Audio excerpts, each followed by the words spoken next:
मैं दूर हो मजबूर हो ए सैयद आलम, मैं दूर हो मजबूर हो ए सैयद आलम, दीदार दिखा दे नहीं आवाज सुना दो,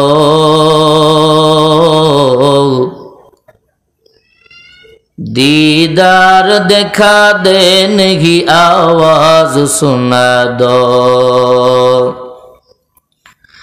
मैं सूरत यूसुफ को नहीं चाहने वाला, मैं सूरत यूसुफ को नहीं चाहने वाला, मैं कैस के मानद नहीं आशिक हूँ लैला, मैं कैस के मानद नहीं आशिक हूँ लैला, आशिक हो मौला हो मेरा इश्क दीवाना, आशिक हो मौला हो मेरा इश्क दीवाना, ये जुमला जहाँ जिसकी तजल्ली से उजाला, ए जुमला जहाँ जिसकी तजल्ली से उजाला, ला इलाहा इल्लल्लाह, ला इलाहा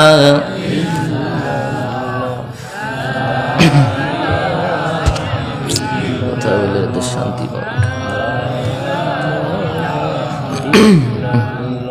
ला इलाहा इल्लल्लाह, ला इलाहा इल्लल्लाह, ला इलाहा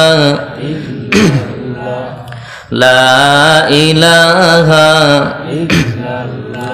हाथे करो हाथेर काम, पाए करो पाয়ের काम, জবানে বলো ইল্লাল্লাহ, লা ইলাহা ইল্লাল্লাহ, লা ইলাহা ইল্লাল্লাহ, লা ইলাহা ইল্লাল্লাহ, লা ইলাহা ইল্লাল্লাহ মুহাম্মাদুর রাসূলুল্লাহ। সকলে পড়ি সাল্লাল্লাহু আলাইহি ওয়াসাল্লাম। আলহামদুলিল্লাহ, আল্লাহ তাআলার দরবারে লাখ কোটি শুকর ও সুজুদ। হালকা একটু সাউন্ড বাড়ানো যায় না?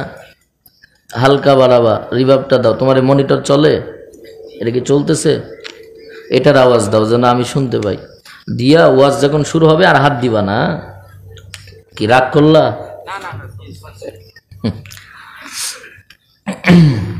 হোসেনডাঙ্গা গোরস্থান ও ওয়াক্তিয়া মসজিদের উন্নতি কল্পে তাফসিরুল কোরআন মাহফিলের সম্মানিত সভাপতির দায়িত্ব পালন করছেন জনাব আলহাজ মোহাম্মদ একরামুল হক হোসেনডাঙ্গা, এবং প্রধান অতিথি জনাব মোহাম্মদ আলহাজ মোহাম্মদ তৌশিকুল ইসলাম তোষী, সাবেক চেয়ারম্যান উপজেলা পরিষদ চাঁপাইনবাবগঞ্জ সদর। আল্লাহ তাআলা আমাদেরকে দূর দূরান্ত থেকে অনেক তলবে আলেম, অনেক যুবক ভাই এবং অত্র এলাকার মায়ে মুরব্বী, পদ্মার আড়ালে শ্রবণদাতা মা ও বোনেরা, আল্লাহ তাআলা আমাদেরকে অত্যন্ত দয়া ও মায়া করে দুনিয়ার বুকে এমন একটি জায়গা, যেই জায়গায় আমরা বসেছি, হাদিস শরীফের মধ্যে আসছে, যেই জায়গাতে আল্লাহ ও আল্লাহ রাসূলের কথা হয়, সেই জায়গাটা যদি একটা মরুভূমি অথবা একটা গাছতলাও হয়, সেটা আল্লাহ তাআলা জান্নাতের বাগান বানায় দেয়। আর আমাদের কপাল কত ভালো! আমার জানা মতে পাশে গোরস্থান, সামনে মসজিদ, এরপরে আবার কোরআন পড়ার মাদ্রাসা, এমনিই তো আমরা জান্নাতি পরিবেশের মধ্যে, ঠিক কিনা বলেন?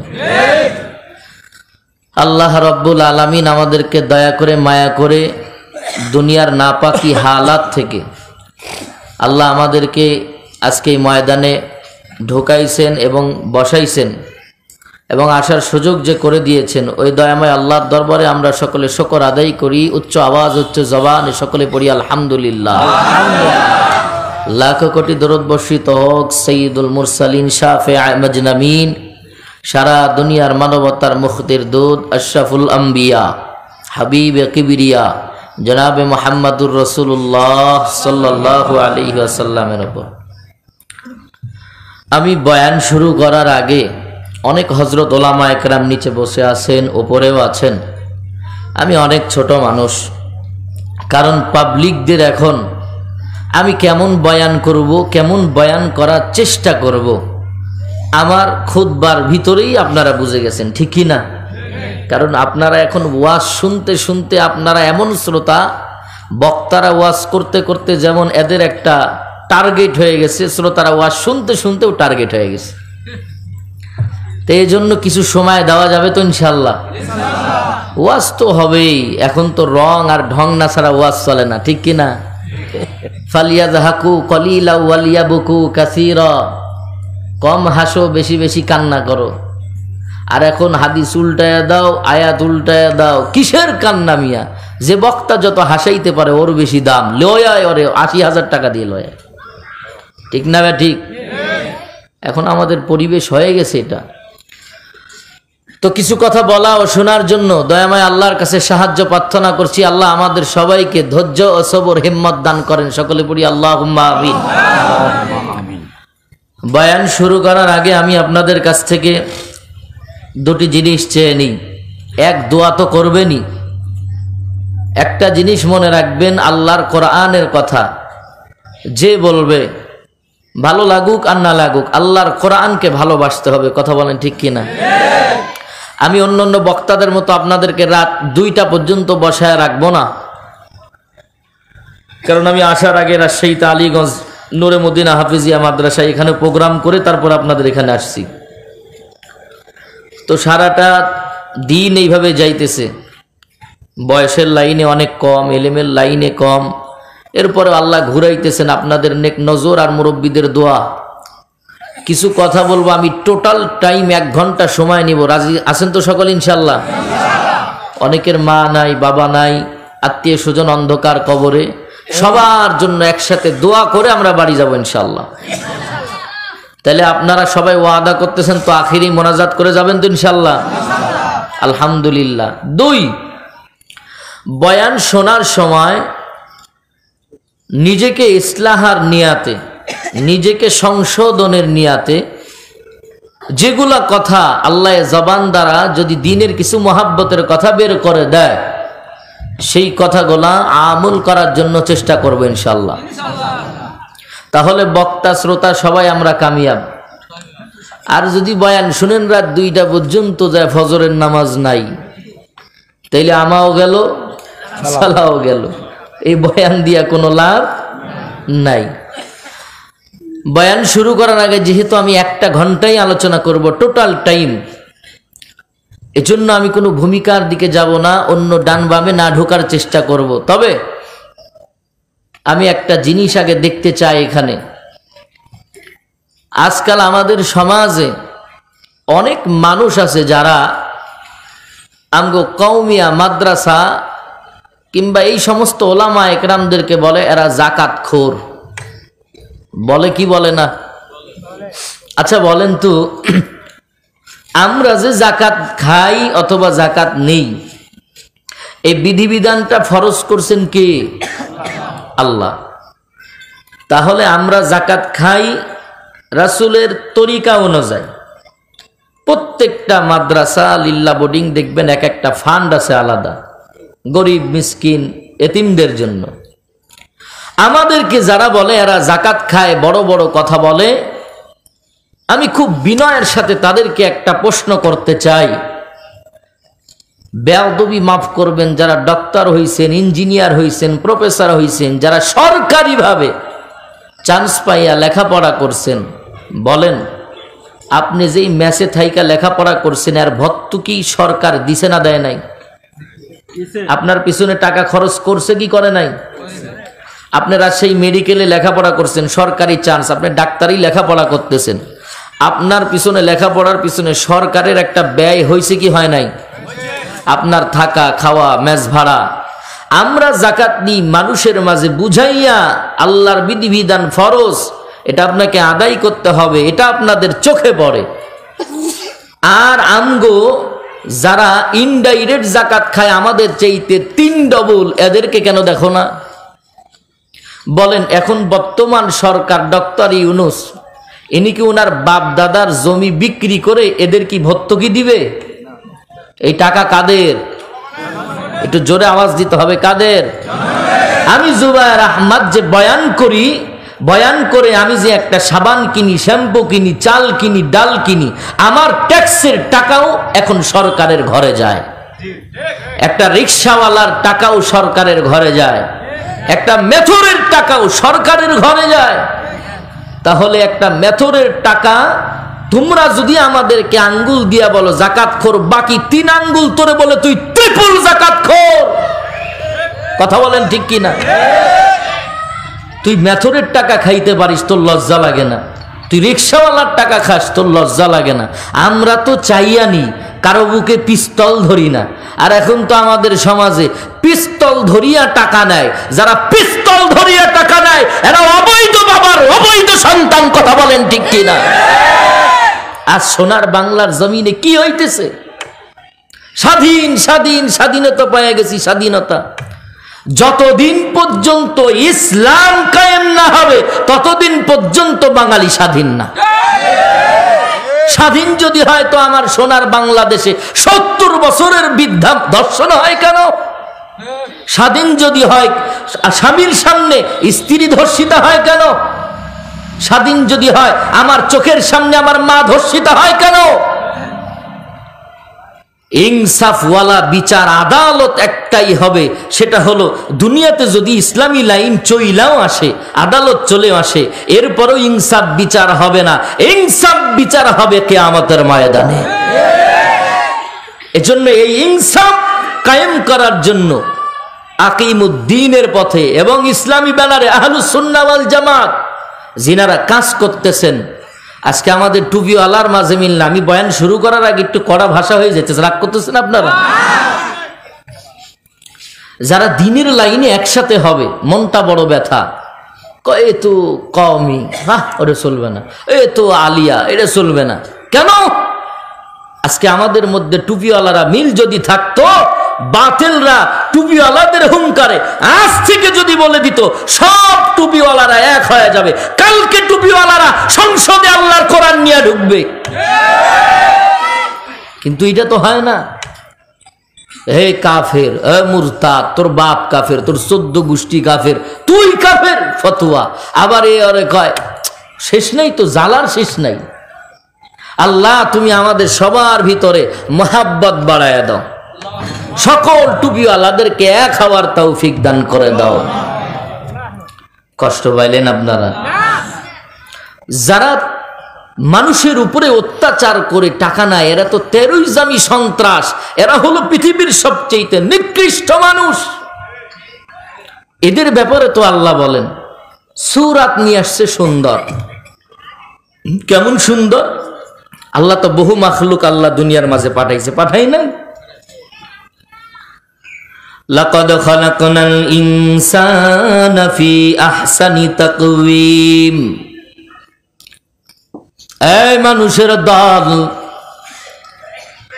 যেই চেহারাটা আমি আল্লাহ দান করেছি, মানুষের রূপ নিয়ে তুমি যে আসলাম, আমি মাওলার কত মাখলুক দুনিয়ার জমিনের মধ্যে আছে জানো?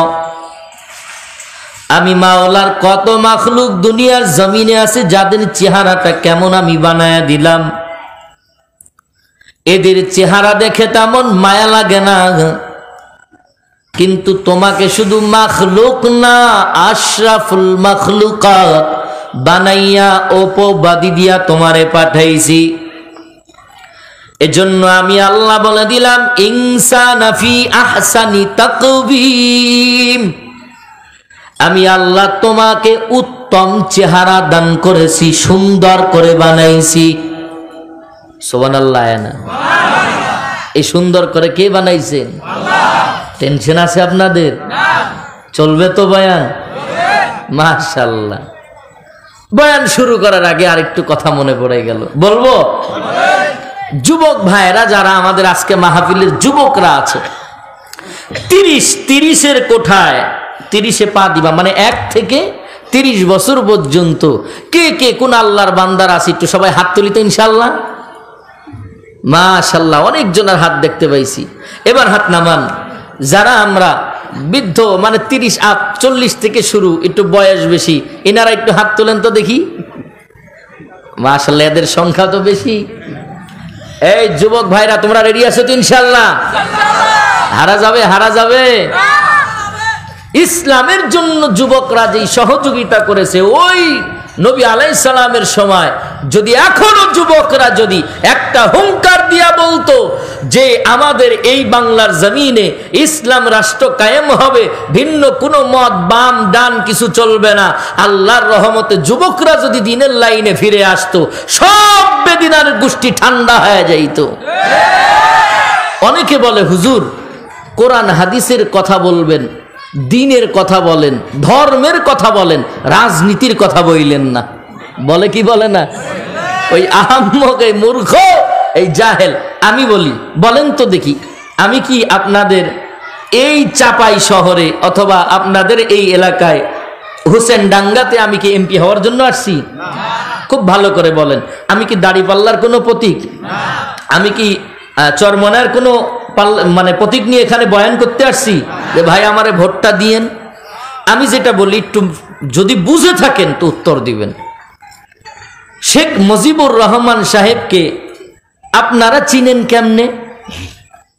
তিনি রাজনীতিবিদ, তিনি রাজনীতি করেছেন, তিনি রাষ্ট্র চালিয়েছেন, তিনি প্রধানমন্ত্রী ছিলেন। এক কথাই উত্তর শেষ, ঠিক কিনা বলেন?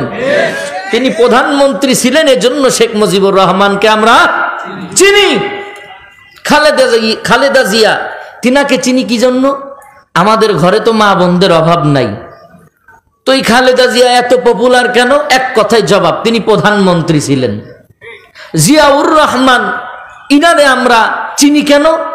এক কথাই তিনি কি ছিলেন? রাষ্ট্র চালাইছেন, রাষ্ট্রের পরিচালক ছিলেন, প্রধান ছিলেন, প্রধানমন্ত্রী ছিলেন, এজন্য চিনি।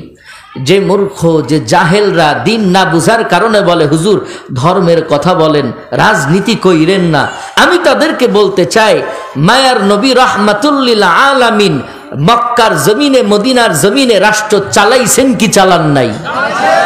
তিনি রাষ্ট্রপ্রধান ছিলেন কি ছিলেন না? আরে মূর্খ জাহেল, যদি মায়ার নবী রাহমাতুল লিল আলামিন রাষ্ট্র চালিয়ে থাকে, শেখ মুজিবুর রহমান চিনো কেন? রাষ্ট্র চালিয়েছে, রাষ্ট্রপ্রধান ছিল, তাই তুমি তার গুণগান গাও। জিয়াউর রহমান রাষ্ট্র চালিয়েছেন, তাই তুমি তার গুণগান গাও। রাহমাতুল লিল আলামিন রাষ্ট্র চালিয়েছেন, এজন্যই তো আমরা আলেমরা গুণগান গাই। কথা ক্লিয়ার?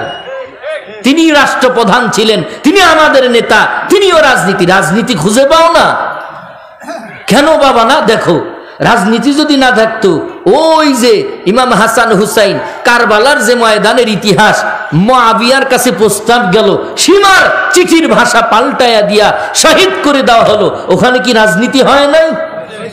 তো রাজনীতি কায়েম করতে হলে ওই সময় থেকে তো এই নোংরা রাজনীতি আর পেট নীতি আছে। কথা বলেন ঠিক কিনা? আমরা বলে রাজনীতি খুঁজে পাই না। যাক, আল্লাহ আমাদের সবাইকে কবুল করুক। কষ্ট দিয়ে ফেললাম। আমরা জানি চাপায়ের মানুষ হলো সিংহের মতো মানুষ। আলহামদুলিল্লাহ, চাপায়ের অনেক বক্তার সাথে আমার পরিচয়। বাংলাদেশে ঘুরি তো, চাপায়ের বক্তা শ্রোতা এরা কাউকে দরাবার না আল্লাহকে ছাড়া। আল্লাহ তুমি আমাদের সবাইকে কবুল করো, জোরে বলিয়া আমিন। বলেন, এতক্ষণ পর্যন্ত আমি আমার বাপ দাদার কোনো কথা বলছি? সব কোরআনের লাইনে কথা বলতেছি। যুবক ভাইরা যারা আছো, যারা হাত দেখাইছো, আমি তাদেরকে একটু নারা দিয়া বয়ান শুরু করব। রাজি আছি তো ইনশাল্লাহ? যারা যুবকরা আছো তাদের জন্য দুইটা নসিহত। তোমাদের জন্য দুইটা জিনিস ধ্বংস তোমাদেরকে তিলে তিলে করতেছে, যেটা তোমরা নিজেও বুঝতে পারো না। এক অস্ত্র হলো তোমাদের গোপন, আরেক অস্ত্র হলো তোমাদের প্রকাশ্য। কথা বলেন ঠিক কিনা? প্রকাশ্য অস্ত্রের নামটা কি জানেন? Bike, Honda. আছে না নাই? কই বাবারে, কই বাবা, কারণ ওটা তো বাবা আর বুঝে না। ওই পার থেকে মিস কল আসছে, মিস কল, আর কতদিন সাইকেলে ঘুরবো, একটা বাইক নিতে পারো না? ওই মিস কল যখন দিছে তখন বাবারা কয় জমি কট রাখ, জমি টেন্ডার দে, নাইলে বিক্রি কইরা দে, তাও আমার বাইক কিনে দে। ঠিক কিনা? আর এই যে বাইক নিয়ে এখন মগাই ছুটলো, এক তোমাদের প্রকাশ্য দুশ্মন, এটা হলো তোমাদের বাইক। কত যুবকের লাশ বাসের নিচে পাওয়া যায়, আছে না নাই? চালানোর সিস্টেম কি এমনি এমনি এমনি। মাঝে সাথে ঢাকার দিক থেকে যখন আসি, ওরে সুবহানাল্লাহ, আমি কই মানুষ গেল না বিদ্যুৎ গেল? আছে না এমন? কত যুবকের লাশ অকাতরে, কত মা সন্তানকে হারাইতেছেন, কত বাবা ছোট ছোট ছেলেদেরকে হারাই ফেলতেছেন। এই বাইক তোমাদের জীবন ধ্বংস করার একটা মূল হাতিয়ার। গোপন অস্ত্র যেটা, সেটা হলো মোবাইল। সেটা কি? এটা হলো গোপন অস্ত্র, খুবই মারাত্মক অস্ত্র। ডাক্তারের কাছে জিজ্ঞাসা কর, আমার শায়েখ তো সারা বাংলাদেশে বয়ান করে, চোখ নষ্ট, হাড় নষ্ট, আমাদের কথা তো বিশ্বাস হবে না। ডাক্তারের কাছে যা, দেখ চোখের পাওয়ার কমে গেছে। তাহলে এই যে মগা হুন্ডা নিয়া এই যে তিরিং বিরিং করে চালায়, এই যদি মারা যায়, আহা মা বাবার কি কান্নার আওয়াজ। সময় থাকতে এখনো আদবওয়ালা হও। যার মধ্যে আদব নাই তার মধ্যে এলেম নাই, যার আদব নাই সে এলেম শিখতেও পারে না। এজন্য আমরা সব আদবওয়ালা হওয়ার চেষ্টা করি। জোরে বলি আমিন। যারা যুবক ভাইয়েরা আছি তারা একবার বলবো লিল্লাহে তাকবীর। মুরব্বীরা থামবেন, শুধু যুবকরা, আমি তাদের কাছ থেকে শুনবো এবং তোমাদেরকে বলাবো ইনশাআল্লাহ। যারা যুবকরা আছো তারা হাত উঁচু করে বলো লিল্লাহে তাকবীর। মাশাআল্লাহ। এবার যারা আমরা পার্সপাতি দুর্বল, রাগ করেন নাকি আপনারা? ওই মিয়া হুদায় রাগ করে কেউ, বয়স তো কইমাই গেছে, ঠিক কিনা কন? সবার দুর্বল হয়ে যাবে। এবার ইনারা বলবেন লিল্লাহে তাকবীর। মাশাআল্লাহ, এদেরও জোর তো কম না। যুবকরা কি যোগদান করছো? এই যে যুবক ভাইয়েরা, একটু নাড়া দিয়া আমরা সামনে যাব। রাজি আছি তো ইনশাআল্লাহ? বর্তমানের কি দেখো অবস্থা। এই যুবক মগা বাইক নিয়া বের হইছে, মুগিরে নিয়া। কারে নিয়া? মুগি বুঝো? হ্যাঁ, আল্লাহ রে আল্লাহ রে, কোন দুনিয়ায় পাঠাইলাই আমারে। আল্লাহ রে আল্লাহ রে, কোন দুনিয়ায় পাঠাইলাই আমারে। বর্তমানে পোলা মাইয়ার সমান সমান মাপ, লম্বা চুল কাটিয়া মায়ায় মাথায় লাগাই ক্যাপ। আছে না নাই? এই জোরে আওয়াজ দিতে হবে, আছে না নাই? বর্তমানে পোলা মাইয়ার সমান সমান মাপ, লম্বা চুল কাটিয়া মায়ায় মাথায় লাগায় ক্যাপ। আল্লাহ রে, কোন দুনিয়ায় পাঠাইলাই আমারে। আল্লাহ রে আল্লাহ রে, কোন জামানায় পাঠাইলাই আমারে। হিন্দি গানের টান মারিয়া রাস্তা হাইটা যায়, কারো কারো কারো কারো সুরে আবার বুকটা ফাইটা যায়। কথা বলো ঠিক না বে ঠিক? হিন্দি গানের টান মারিয়া রাস্তা হাইটা যায়, কারো কারো টানে আবার বুকটা ফাইটা যায়, আল্লাহ রে কোন দুনিয়ায় পাঠাইলা আমারে, আল্লাহ রে সবাই আল্লাহ রে, আল্লাহ রে কোন জামানায় পাঠাইলা আমারে। বর্তমানে পোলা মাইয়ার দেখো কি কারবার, মগায় পিছে মুগি সামনে হুন্ডারি ড্রাইভার। এই চাপার যুবক বল আছে না নাই? বর্তমানে পোলা মাইয়ার দেখো কি কারবার, মগায় পিছে মুগি সামনে হুন্ডারি ড্রাইভার। আল্লাহ রে, আল্লাহ রে কোন দুনিয়ায় পাঠাইলা আমারে, আল্লাহ রে, আল্লাহ রে কোন জামানায় পাঠাইলা আমারে। লিল্লাহে তাকবীর। লিকুল্লি শাইইন জিনাতুন ফিল ওয়ারা ওয়া জিনাতুল মারই তামামিল আদাবি আজ খুদা খাহিমে তৌফিক আদব বেআদব মাহরুম গশতাজ ফজলে রাব। আদব বড় সম্পদ, যার মধ্যে আদব নাই ওর ভিতরে কোনো লজ্জা নাই, কোনো শরম নাই। যার মধ্যে আদব আছে ওর ভিতরে লজ্জা আছে, শরম আছে। যার মধ্যে লজ্জা আছে ওর মধ্যে ঈমানও আছে। যার মধ্যে লজ্জা নাই ওর মধ্যে ঈমানও নাই।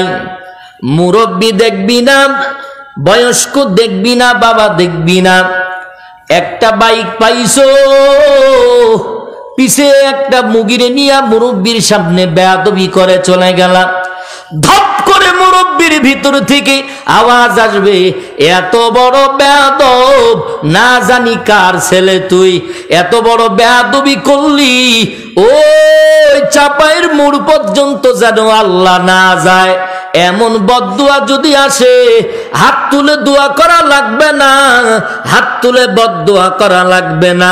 দিল থেকে যদি উফ শব্দ বের হয়ে যায়, একদিন, দুই দিন, তিন দিন, এমন দিন এমন বান্দার কবলে পড়বি,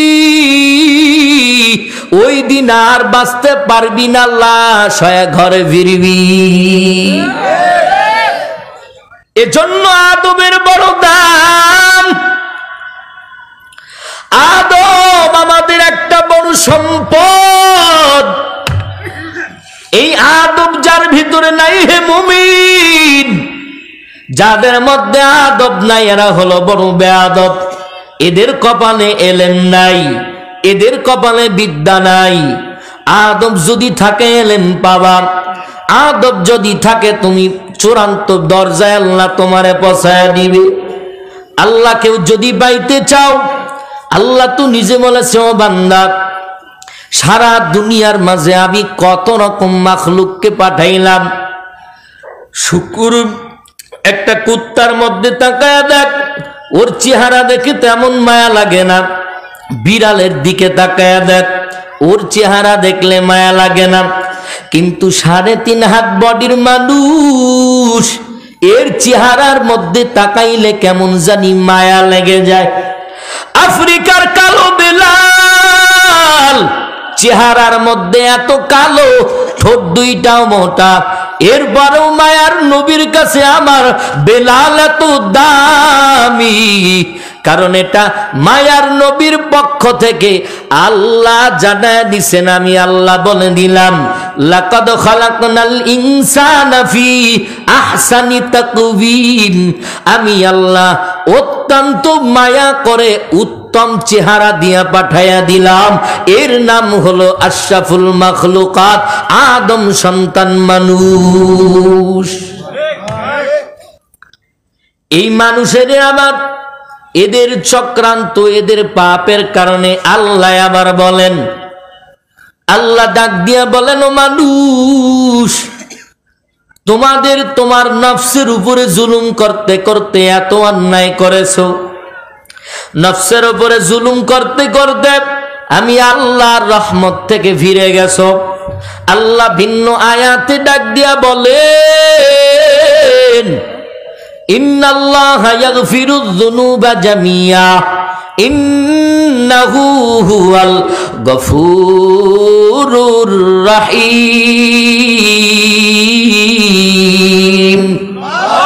করতে মনে করেছো এত গুনাহ করে ফেলেছি, মাওলা কি আমারে মাফ করবেনি, এমন মনে করে মুখটা ফিরায় নিছো। আমি মাওলা বলে দিলাম মুখটা ফিরায় নিস না, কারণ আমি আল্লাহ বললাম ইন্নাল্লাহা ইয়াগফিরুয যুনুবা জামিয়া, আমি আল্লাহর মতো বড় ক্ষমাশীল, আমি আল্লাহর মতো বড় দয়ালু সারা দুনিয়ার জমিনে আর কেউ নাই। সুবহানাল্লাহ। ইন্নাহু হুয়াল গফুরুর রহিম। আল্লাহ ডাক দিয়া বললেন, শোনো, আমি আল্লাহ তো সেই আল্লাহ, আমি আল্লাহ তো সেই রহমান, আমি আল্লাহ তো সেই গফুর। আমি আল্লাহর মতো দয়াবান আর কেউ নাই, আমি আল্লাহর মতো রহমতওয়ালা আর কেউ নাই। সারা দুনিয়ার মানুষের দিকে তাকাইয়া দেখো, মা বাবার দিকে কত নজর। একটা মার ভিতরে আমি আল্লাহ এত দয়া দিয়েছি, যেই মার মধ্যে এত মহাব্বত দিলাম, ওই মায়ের মায়ার দয়ায় আমি আল্লাহ বলে দিলাম, ও দুনিয়ার মানুষ, সারা দুনিয়ার যত মাদেরকে দেখতেছিস এত মায়া। তুই না খাইলে তোর মা কষ্ট পায়, তুই না ঘুমাইলে তোর মা কষ্ট পায়। ধুলাবালির মধ্যে যদি একবার কান্না করে ফেলো, মা তোমারে কোলে উঠাইয়া নেয়। এই দয়া দিয়েছি আমি মাওলা, এই মায়া মহাব্বত দিয়েছি আমি মাওলা। তবে কত পার্সেন্ট জানো?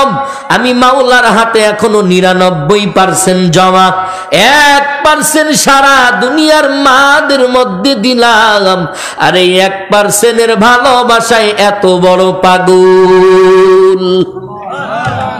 এখনো আল্লাহর হাতে কত জমা?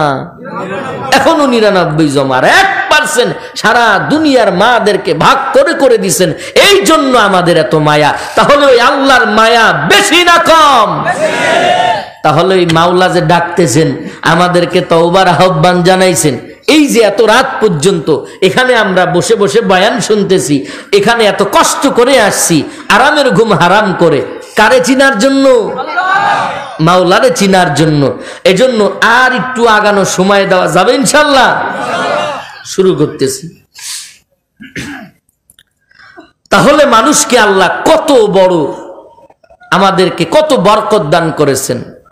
আসমান মানুষের জন্য আল্লাহ আসমানকে গোলাম বানায় দিছেন, সূর্য মানুষের জন্য আল্লাহ গোলাম বানায় দিছেন, নদীর মাছ, নদী, খাল, বিল সব আল্লাহ আমাদের জন্য গোলাম বানায় দিছেন খেদমতের কারণে।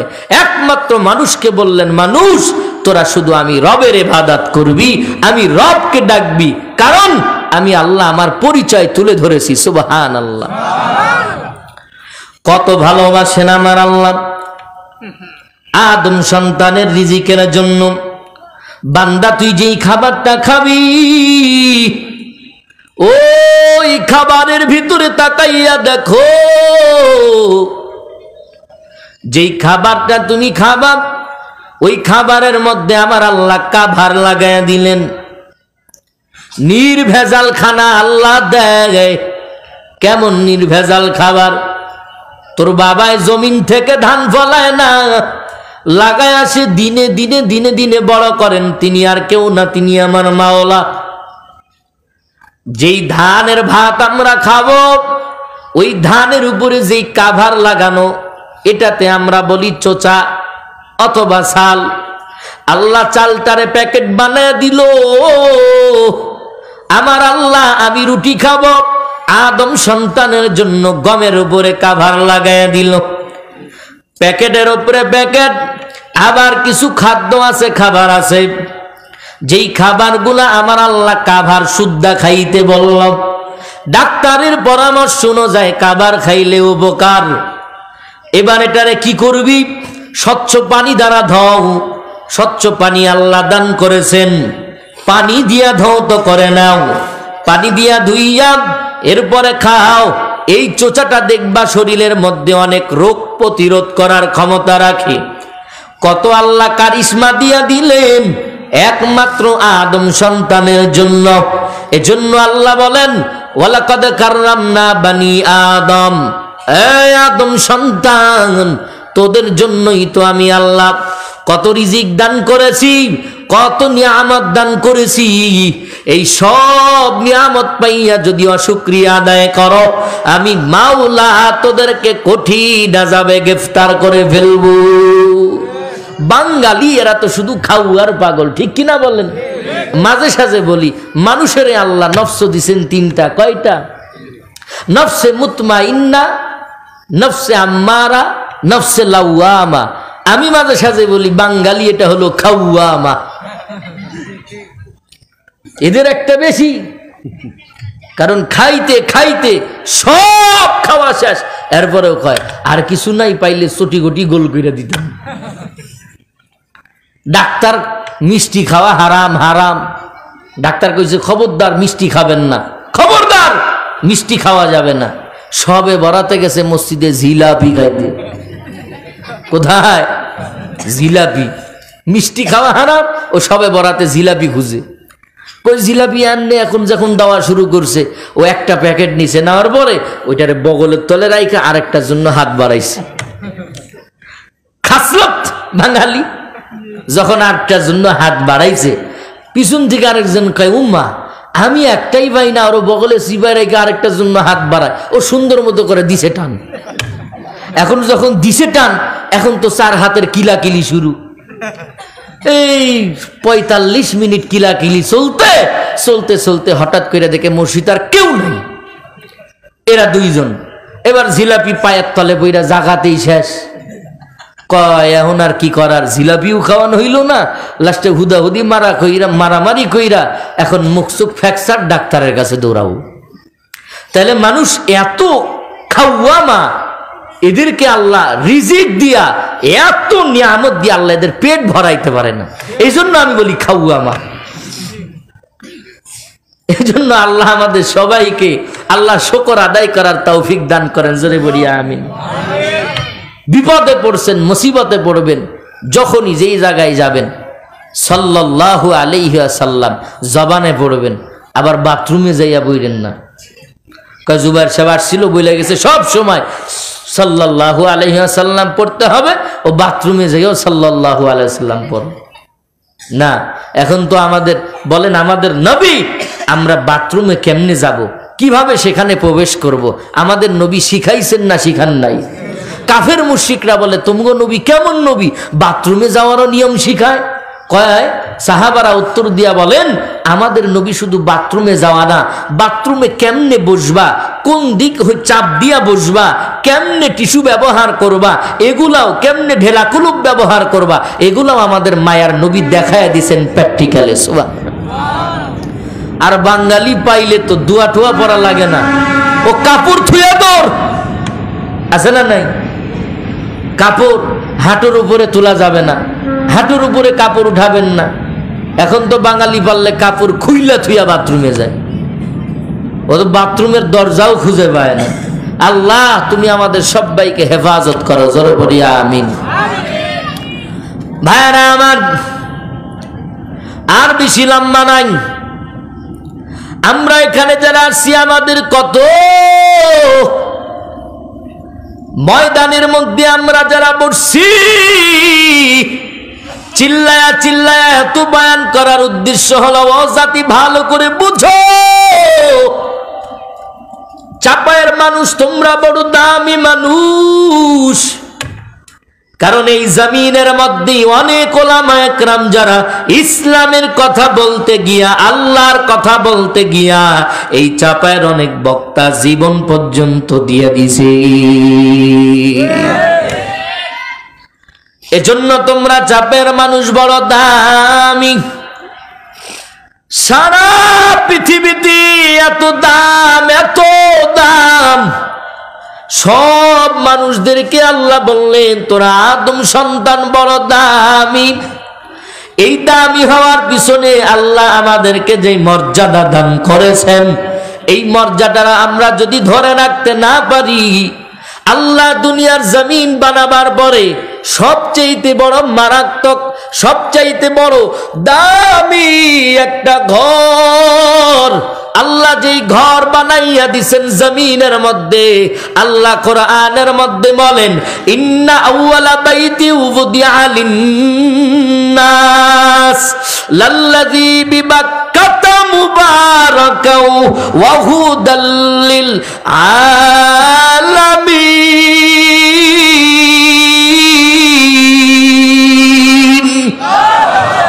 আল্লাহ ডাক দিয়া বললেন, আমি দামি একটা ঘর, দামি একটা ঘর বানাইলাম দুনিয়ার জমিন। দুনিয়ার জমিন বানাবার পরে আমি একটা দামি ঘর বানাইলাম, যেই ঘরটার নাম হলো বাইতুল্লাহ। বাইতুল্লাহ বাক্কা নগরীতে। আমি আর আলোচনা লম্বার দিকে যাব না, যে আয়াতে কারিমা তেলাওয়াত করেছি, ওয়া আম্মা মান খাফা মাকাম রাব্বিহি ওয়া নাহান নাফসা আনিল হাওয়া ফাইন্নাল জান্নাতা হিয়াল মাওয়া।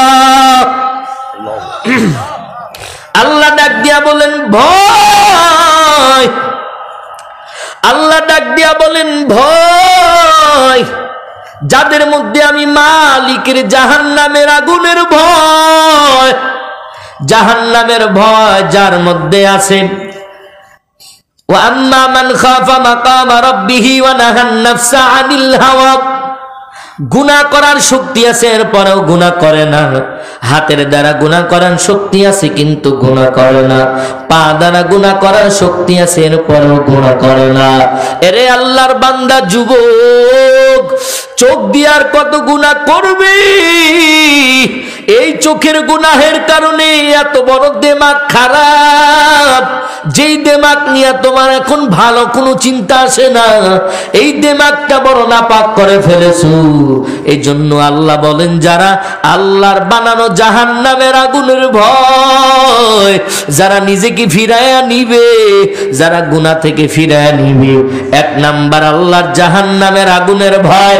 দুই নাম্বারে বলবে, ওরে মাওলার সামনে তো একদিন আমারে উঠতে হবে, হাসরের ময়দানে কি জবাব দিব?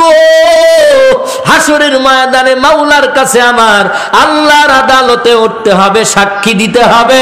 ওই মাওলার আদালতে উঠিয়া আটকায়া যদি যায় আমার কি উপায় হবে?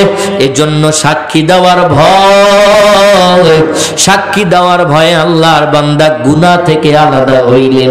আল্লাহ বলেন, যারা আমি মাওলার আদালতে উঠার জন্য ভয় পাবে, আমি মাওলার জাহান্নামের আগুনকে ভয় পাবে, আমি তাদের জন্য খুশির সংবাদ আমি মাওলা জানিয়ে দিলাম, ফাইন্নাল জান্নাতা হিয়াল মাওয়া। আমি আল্লাহ এদেরকে জান্নাত দিয়া ধন্য করে দিব। আমগো এখন তো রাজনীতির মধ্যে ঢুইকা চেয়ার পাইলে আর কারো কোনো কথা নাই, ঠিক কিনা বলেন? চেয়ার, ক্ষমতার চেয়ার, সারা দুনিয়া ওই সময় শাসন করার ইতিহাস তালাশ করে দেখেন। বাদশাহ হারুনুর রশিদ রাষ্ট্র চালাইছেন কি চালান নাই? বাদশাহ হারুনুর রশিদ রাষ্ট্র চালিয়েছেন। এত বড় আল্লাহওয়ালা, উনি ছিলেন রাষ্ট্রপ্রধান নায়ক, রাষ্ট্র চালিয়েছেন বাদশাহ হারুনুর রশিদ। এই বাদশাহ হারুনুর রশিদের স্ত্রীর নাম আপনারা জানেননি? পদ্মার আড়ালে অনেক মা বোনরা আসছেন, আপনারা জানো। বয়ানটা আজকে একটু উপকারের জন্য নিয়ে যাও। মা, ও পদ্মার আড়ালের মা, ও যুবক ভাই, আজকে হয়তোবা তুমি সমাজের একজন যুবক, আগামীকাল তুমি তো একটা নির্বাচন করে এলাকার দায়িত্ব পাইতে পারো। এজন্য আমাদের এই বয়ানটা বড় দরকার। বাদশাহ হারুনুর রশিদের স্ত্রীর নাম ছিল জুবায়দা। কি নাম? বাদশাহ হারুনুর রশিদের স্ত্রীর নাম হলো জুবায়দা। এই জুবায়দা কত বড় দামি আল্লাহর কাছে একজন নারী, আল্লাহর কাছে বড় দামি। এত বড় মর্যাদাবান আল্লাহর একজন নারী, আল্লাহর একজন বান্দি, এত বড় দামি আল্লাহর একজন বান্দি। এই জুবায়দা 100 জন কর্মচারী রাখছিলেন, 100 জন কাজের মহিলা রাখছিলেন। 100 জন মহিলাই হলেন কোরআনের হাফেজা। রাষ্ট্রের দরবারে বলেছিলেন ফজরের নামাজ থেকে শুরু হয়ে যাবে, ফজরের নামাজ শেষ, তেলাওয়াত শুরু হবে। একজন তেলাওয়াত করবে, একজন ছুটি হবে, আরেকজন তেলাওয়াত শুরু করবে, আর একজন তেলাওয়াত বন্ধ করে দিবে, এরপরে বাকি কাজগুলা করবে। এইভাবে চলবে চলবে, ফজর পর থেকে তেলাওয়াত শুরু, আবার এশার সময় তেলাওয়াত শেষ। এইভাবে একের পর এক তেলাওয়াত চলবে। যেই ঘরে আল্লাহর কালাম তেলাওয়াত হয়, ওই ঘর আল্লাহর কাছে বড় দামি হয়ে যায়। আজকাল তো আমাদের মহিলা মা বোনরা কোরআন তেলাওয়াত করতে চায় না, স্বামী কর্ম ব্যস্ততার কারণে বাহিরে চলে যায়। ও যুবক, মহিলা মা বোনদেরকে কোরআন তেলাওয়াতের জন্য তালিম দাও। তালিম দিয়া দিয়া তাদেরকে বলো, আম্মা জান, আল্লাহর কোরআন একটু পড়ে দেখো কত মায়া। আমার মাওলার কোরআন যদি না পড়ো, ঘরের মধ্যে তাকায় মধ্যে সাজায় রাখবা, ওই কোরআন তোমার জন্য কিয়ামতের দিন তোমার বিপক্ষে সাক্ষী হয়ে দাঁড়াবে। সাজায় রাখিস না রে যুবক, সাজায় রাখিস না রে যুবক। আল্লাহর কোরআনটা মা বোনদেরকে পড়ার জন্য তালিম দাও।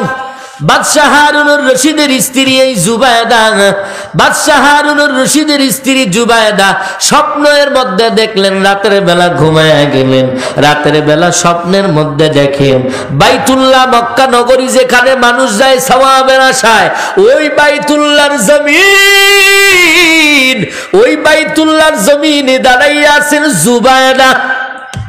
কোথায়? বাস্তবে না স্বপ্নে? স্বপ্নের মধ্যে দেখতেছেন দাঁড়ায় আছেন জুবায়দা। ও যুবক, জুবায়দা দাঁড়ায় আছেন বাইতুল্লাহর কিনারে।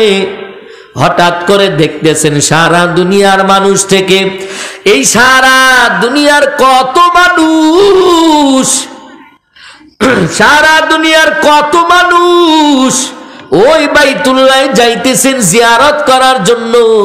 তবে জুবায়দা দেখতেছেন সব মানুষগুলা আমার সাথে জিনা করতেছেন।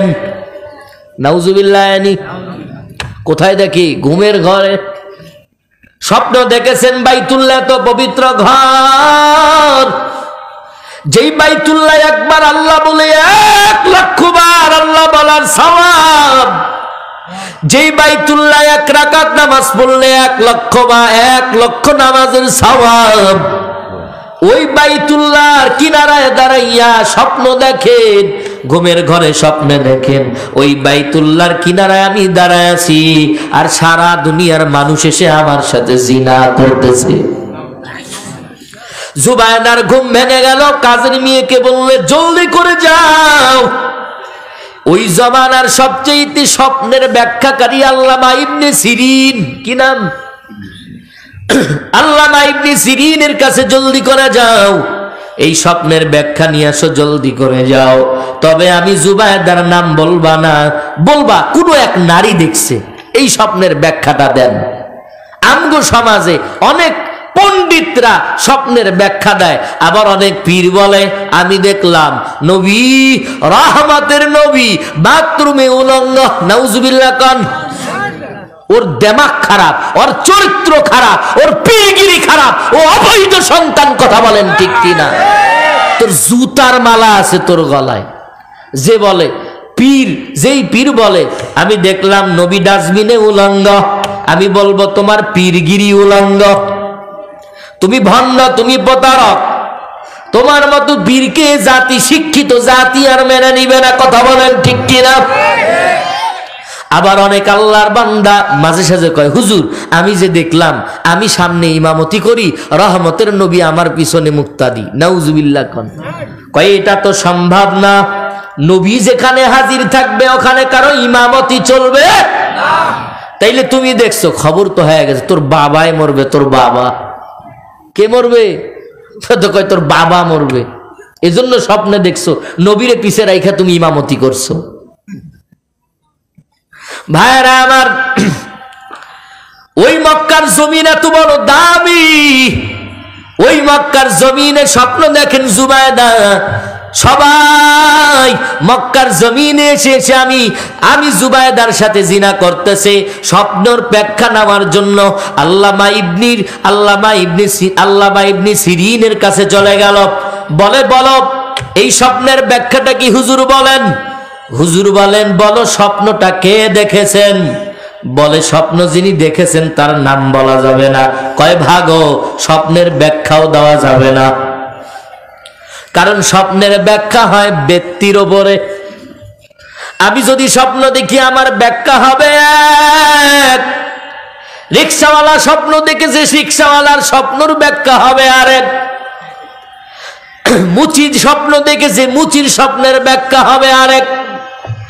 এজন্য ব্যক্তি দেখে স্বপ্নের ব্যাখ্যা দেওয়া হয়। আল্লামা ইবনে সিরিন ডাক দিয়া কয়, বলো স্বপ্নটাকে দেখেছেন, নাম বলো। জলদি করে চলে গেলেন আবার জুবায়দার কাছে, ডাক দিয়া বলেন, ও জুবায়দা, আল্লামা ইবনে সিরিন নাম না বললে স্বপ্নের ব্যাখ্যা দিবে না। বলে, তাইলে কি করা যা, নাম বলে দে। আল্লামা ইবনে সিরিনকে ডাক দিয়া বলেন, এটাও সাধারণ কোন মেয়ের স্বপ্ন না, এই স্বপ্নটা দেখেছেন বাদশাহ হারুনুর রশিদের স্ত্রী জুবায়দা। এবার আল্লামা ইবনে সিরিন ডাক দিয়া বলে, কপাল বড় ভালো, কপাল বড় ভালো, চানওয়ালা জুবায়দা, কপালওয়ালা জুবায়দা, জুবায়দার কপাল বড় ভালো, এমন একটা খেদমত আল্লাহ নিবেন। এবার আল্লামা ইবনে সিরিনের স্বপ্নের ব্যাখ্যা নিয়ে চলে গেলেন। ঠিক কয়েকদিনের মাথায় জুবায়দা বাইতুল্লাহর কিনারায় যাইয়া দাঁড়াইলেন। বাইতুল্লাহর কিনারায় দাঁড়াইয়া আসমানের দিকে তাকায়া কয়, আল্লাহ, এই বাইতুল্লাহ এমন একটা পানি নাই, পানি নাই, পানির জন্য দৌড়ায়। আজও পর্যন্ত মক্কার জমিনে যারা হাজী সাহেব গেছো, আপনারা ইতিহাস তালাশ করলে পাইবেন, যারা দেখে আসছেন মক্কার জমিনে, মক্কার জমিনে যারা গেছেন এরা প্র্যাকটিক্যাল দেখে আসছেন। ওই বাইতুল্লাহর কিনারায় দাঁড়াইয়া জুবায়দা মনে মনে চিন্তা করেন, মানুষের পানির এত কষ্ট, জুবায়দা রাষ্ট্রের কোনো টাকায় না, স্বামী কিন্তু প্রেসিডেন্ট, এরপরেও তার টাকায় না, ব্যক্তিগত জমানো টাকা দিয়া ওই বাইতুল্লাহর পাশ দিয়া পাহাড়ের কিনারার ধারে ধারে দিয়া পানির ড্রেন নালা টেনে দিলেন। যারা হাজী সাহেবরা হজের মধ্যে গেছেন এখনো ওই ড্রেনের নাম দেওয়া আছে হলো, এই ড্রেনের নাম দেওয়া আছে হলো জুবায়দার নাম দিয়া হলো দেওয়া আছে, যেই জুবায়দার নাম ওই নালার সাথে এখনো সেট করা আছে। যারা হাজী সাহেবরা গেছেন ওই নালার থেকে যখন পানি নাও, ওই পানি নেওয়ার সময় দেখবা লেখা আছে নহরে জুবায়দা। কি লেখা? নহরে জুবায়দা লেখা আছে, জুবায়দা।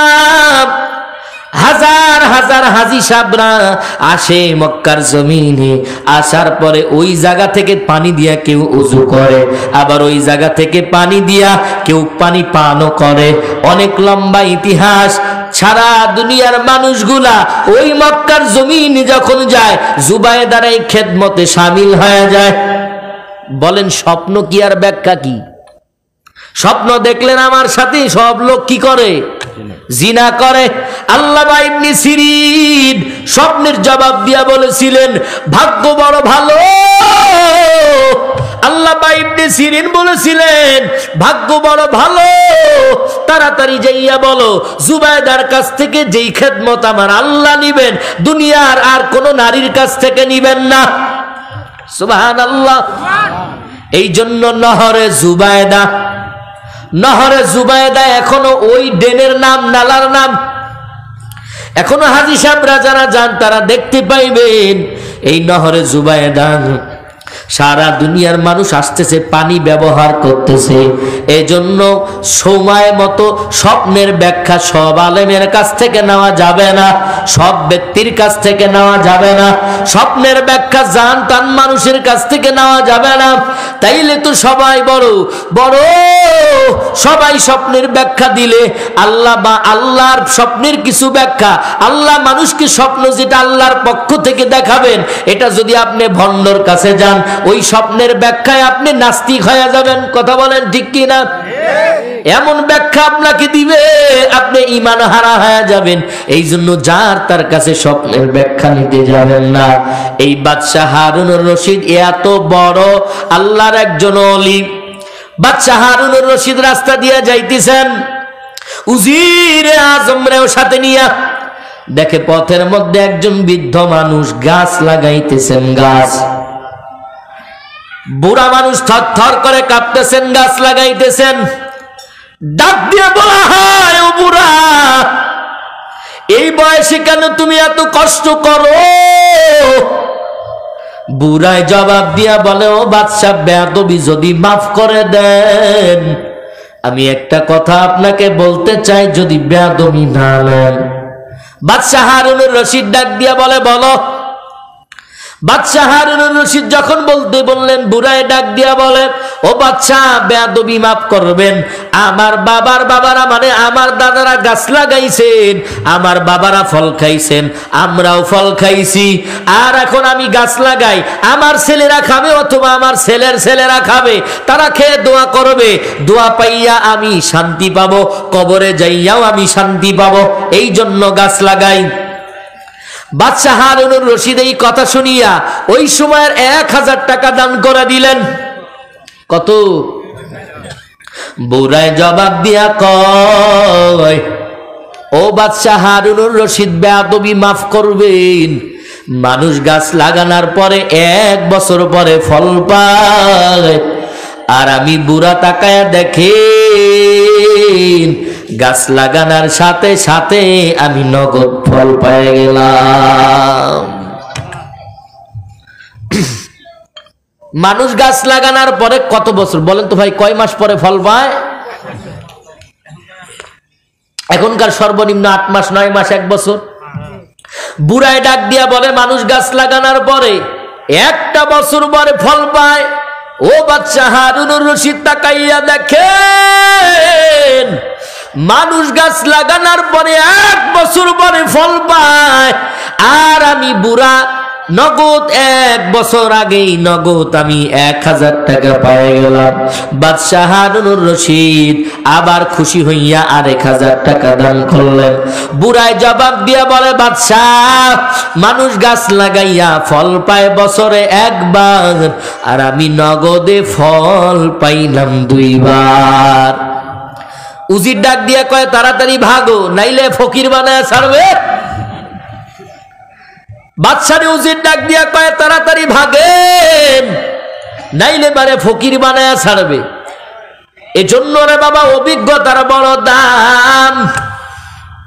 এই বাদশাহ হারুনুর রশিদ আলোচনা ঠিক ফিনিশিং এর মধ্যে চলে আসছি।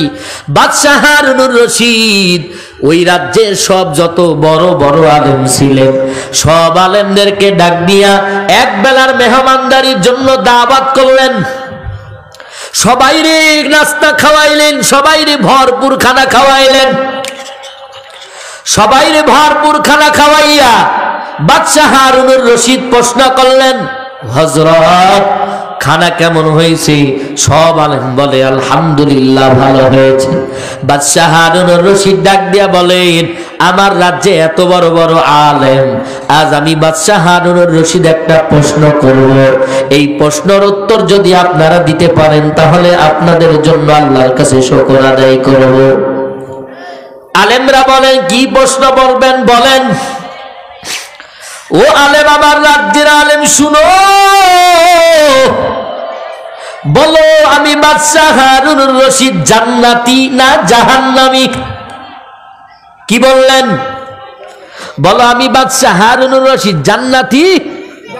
ধৈর্য হারান না ভাই, আর 5 মিনিট শেষ করে দিব ইনশাআল্লাহ। বলেন জান্নাতি না? আমি কিন্তু এই আয়াতের উপর আছি, ঘটনা টানতেছি তো।